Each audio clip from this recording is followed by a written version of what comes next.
On the ground in Syria, covering the last days of the ISIS caliphate, I'm Chuck Holton, and this is the Hot Zone. This is the Hot Zone. Engaging with the news in a whole new way, international war correspondent Chuck Holton brings insight into areas of crisis and lets you help those affected.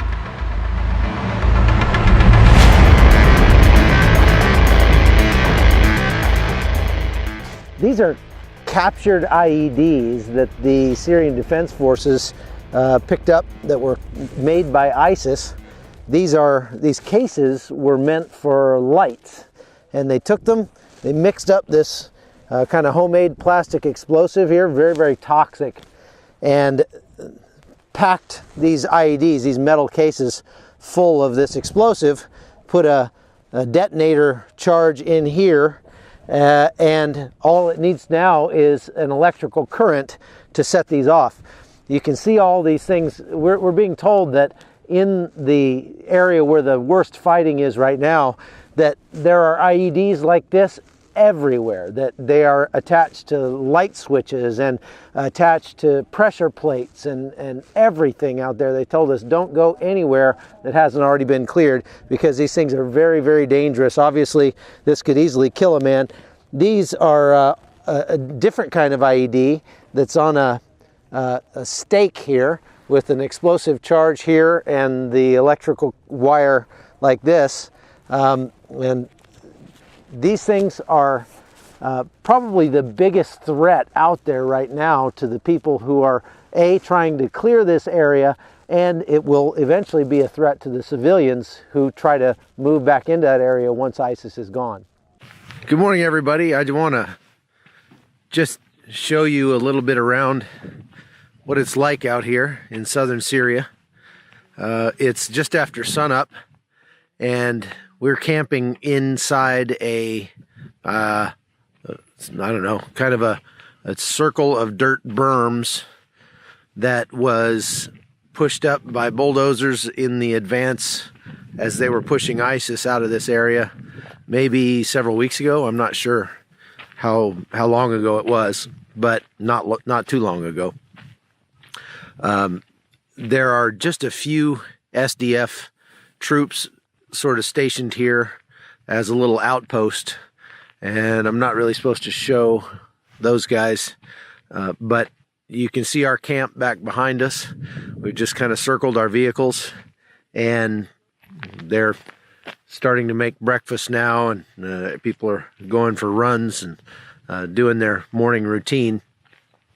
I just want to walk over here and kind of show you what it looks like, because you might be able to see why some of these podcasts are just audio podcasts. It's just not really much to look at. However, let me tell you a little bit about what we did yesterday, just to give you a sense of just the kind of work that is being done out here. If you take the forward line of troops, the front line, the actual fighting that's happening against the remnants of ISIS in a place called Deir ez-Zor in southern Syria, there are still thousands of people that are stuck in those areas, and they are mostly ISIS supporters. They're the diehard ISIS fighters and their families, essentially. But many of them are realizing now that they're going to die if they stay in there. And when it really comes down to that, although they probably pledged that they would die, many of them are kind of deciding that might not be the best course of action. And so they are giving themselves up to the SDF troops, maybe partially because they realize that if they go to the other side of the river or are captured by Assad's forces, that it's going to go even worse for them. And so their only hope for staying alive is to give themselves up to the Syrian Defense Forces over here. So when they do, many times those diehards that are left behind still fighting get angry about that, or they don't like that, and so they light them up as they're trying to escape and have killed and injured many people.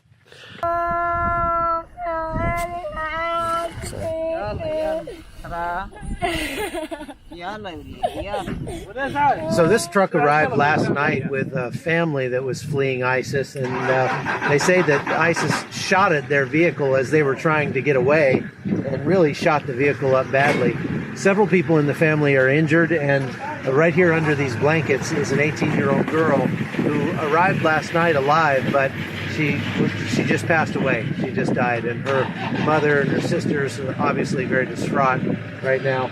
This is the kind of thing that we're seeing. ISIS is very vindictive against people who are trying to leave, and they're saying also that they're charging money. They're saying if you want to leave, you have to pay thousands of dollars to try to get out of here, and taking them for everything that they have left before they allow them to go. Whether or not they get shot at by their own people, many of them are already wounded because of the fighting over the last several weeks.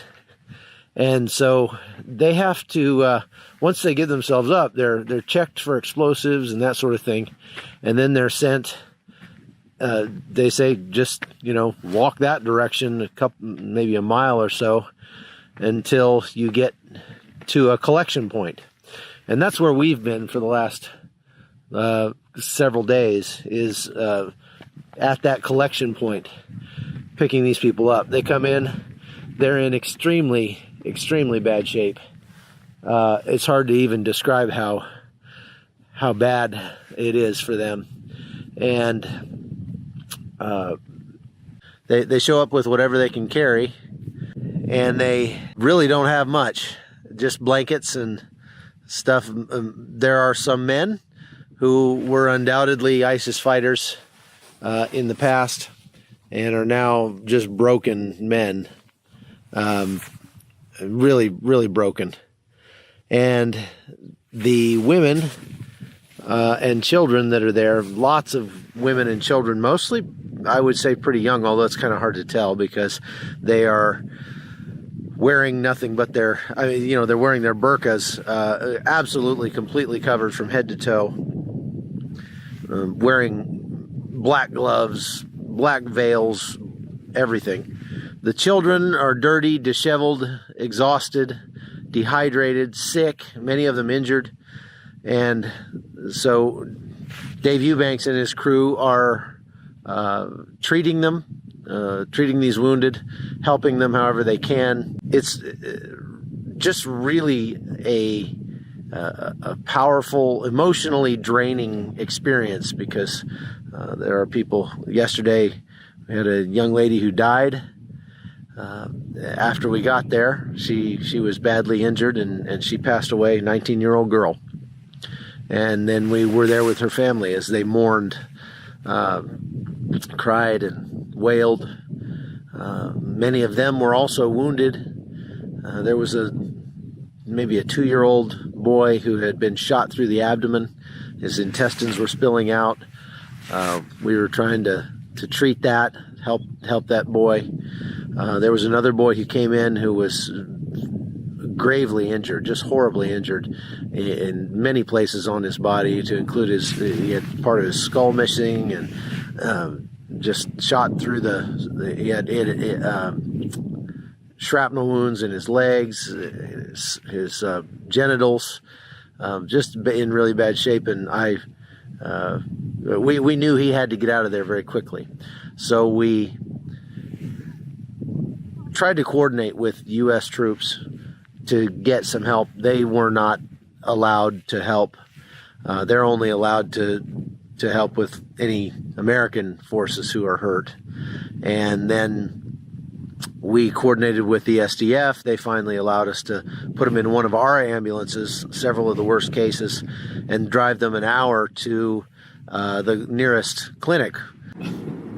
So I'm driving in an ambulance with the Free Burma Rangers, who are here providing medical aid to the people coming out of the worst hit areas there down on the front lines. And we've got an ambulance full of wounded. We have a little boy who was hit very badly by shrapnel. We have a woman who's what is she, 24? 24-year-old woman who her husband was killed, her daughter was killed, and she is badly wounded as well. And then there's a baby with shrapnel wound to the stomach, and its intestines are kind of coming out.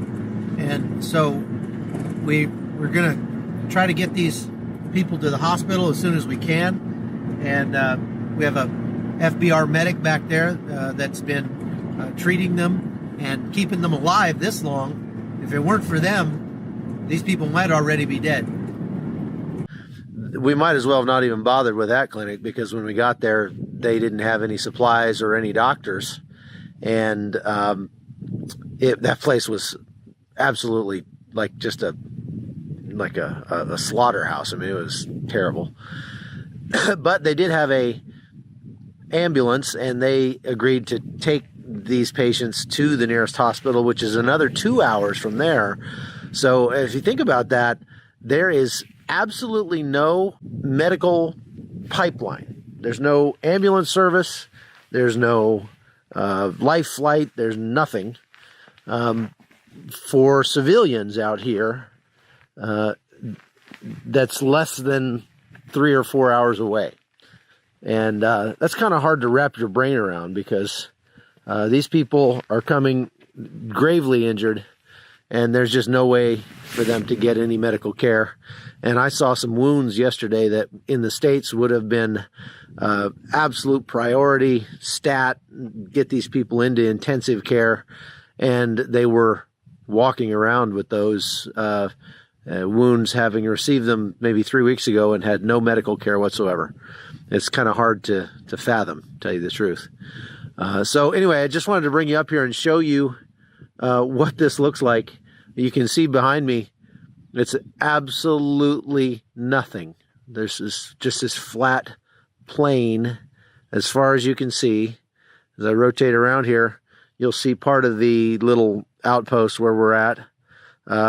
Some kind of a guard post right there behind me. And a whole lot more nothing. We're maybe 5 miles from the, probably closer to 10 miles right now from the fighting. And this is where we've been staying because it's a secure location. And we're just camping out here. It's brutally cold. It's probably below 40 degrees out here right now. And so many of these IDPs that are coming out of the affected areas are literally freezing to death. I saw 5 graves yesterday of local people who had, I'm told, frozen to death out there in the area where we're treating these people because it just is so brutally cold. So this guy's taking me to the place where they buried 4 babies that died several days ago out here in this first collection point for people fleeing out of the last stronghold from ISIS. No, baby. Woman. Woman. Woman. Man? Baby. Woman. Man. Man? Man. Man. Woman. Oh, man, woman. So these graves are 2 adults and 3 babies that died out here. When? 4 days ago? 4 days? 4 days? 4 days ago. Thank you for being a part of this. I just wanted to try to show you a little bit about what we're doing here, and I'll show you more as I get a chance to. And so thanks for being a part of the Hot Zone. The Hot Zone is produced by Amy Holton and Livefire Media. Copyright 2019.